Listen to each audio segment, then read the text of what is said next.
législative du 31 juillet 2022, celle des hauts conseillers des collectivités territoriales du 4 septembre et l'installation du nouveau Parlement. Comme en janvier dernier pour les élections territoriales, nous sommes allés aux urnes le 31 juillet pour élire nos députés. À l'unanimité, les observateurs internationaux et de la société civile ont témoigné que le scrutin qui s'est déroulé sous la supervision des organes administratifs et judiciaires compétents a été paisible, libre et transparent, garantissant ainsi la sincérité du vote et la crédibilité des résultats. Le mérite vous revient, mes chers compatriotes. Grâce à votre participation citoyenne, dans le calme et la sérénité, notre pays a confirmé sa tradition de démocratie majeure et apaisée. Cela fait notre honneur et notre fierté. Je vous en félicite.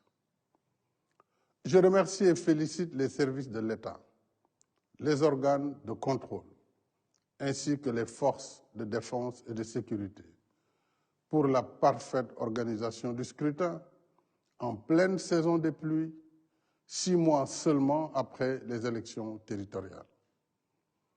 J'y associe les acteurs de la société civile et des médias, dont l'implication active a contribué à la crédibilité des opérations électorales. Aux députés élus de toutes les formations politiques, j'adresse mes vives félicitations et mes vœux de succès dans l'exercice de leur mandat. J'ai également une pensée pour les candidats non élus et les députés sortants.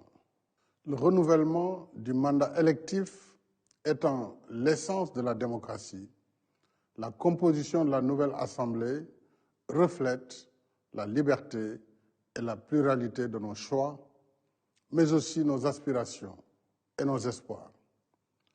Cette expression plurielle mérite écoute et respect. Elle rappelle à ceux et celles qui bénéficient du suffrage universel qu'en démocratie, le pouvoir appartient au peuple et que le mandat électif n'est pas un privilège, mais une charge à échéance régulière au service du bien commun. C'est dans le même esprit que je salue le bon déroulement des élections pour le renouvellement du Haut Conseil des collectivités territoriales. L'échéance électorale du 31 juillet refermée, il n'y a plus, à mes yeux, des candidats de camps opposés, mais des représentants du peuple, élus par et pour le peuple. Il en est ainsi parce que d'est en ouest, du nord au sud, chaque voix citoyenne compte avec les mêmes droits et la même dignité. Au demeurant, au-delà de nos convictions et de nos choix individuels, nous sommes un même peuple. Nous avons la même histoire et le même destin. La nation sénégalaise reste une et indivisible. Nous sommes une seule et même famille. Le choc des idées et des ambitions ne doit jamais nous faire oublier notre vivre ensemble. Voilà pourquoi je regrette profondément les incidents survenus à l'occasion de l'élection du bureau de l'Assemblée nationale. Le spectacle désolant auquel certains se sont livrés dans l'enceinte de la représentation nationale, en détruisant du matériel et en violant la sacralité des lieux, foulant ainsi aux pieds des dispositions du règlement intérieur de l'Assemblée nationale, est d'une extrême gravité, indigne d'une démocratie majeure et indigne de la confiance du peuple. Ce n'est certainement pas ce que les citoyens qui ont voté dans le calme et la transparence attendent de leurs représentants. Il faut prendre garde. Dans un monde exténué par les déchirures de la guerre, de la violence et de l'extrémisme, nous devons mesurer la chance que nous avons de vivre dans la paix, la sécurité et la stabilité. Nul n'a le droit de détruire ce legs ancestral, notre bien commun. Il nous appartient plutôt de l'entretenir et de le transmettre aux générations futures. Parce que les hommes passent, mais la nation sénégalaise demeure.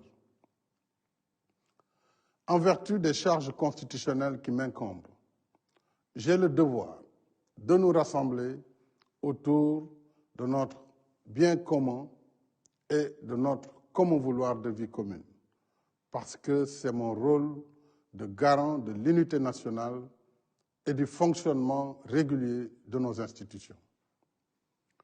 J'ai la conviction que c'est aussi le choix que vous avez exprimé, mes chers compatriotes, en votant dans le calme et la sérénité.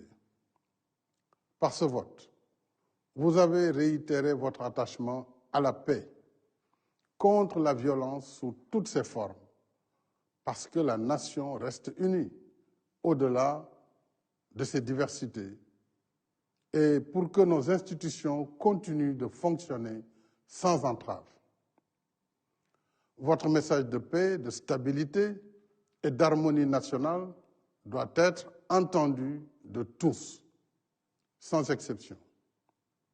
Alors que le monde entier est confronté à une flambée générale des prix du pétrole et des denrées de première nécessité, l'État a déjà pris des mesures sans précédent de protection sociale et de soutien des ménages pour plus de 620 milliards de francs CFA, soit 300 milliards de subventions au carburant, à l'électricité et au gaz au 30 septembre 2022. 157 milliards de renonciation aux recettes fiscales pour éviter le renchérissement des prix du riz, du blé, du sucre et de l'huile. 120 milliards pour la revalorisation des salaires des agents publics. Plus de 43 milliards de transferts d'argent en soutien à 543 000 familles vulnérables.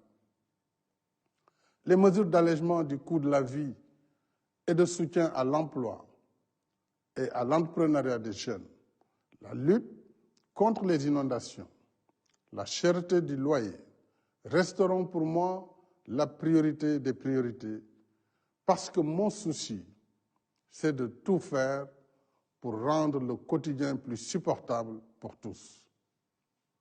Dans cette optique, nous avons en perspective de larges concertations avec toutes les parties prenantes, notamment les associations de consommateurs, les commerçants et tous les acteurs pour arrêter de nouvelles mesures.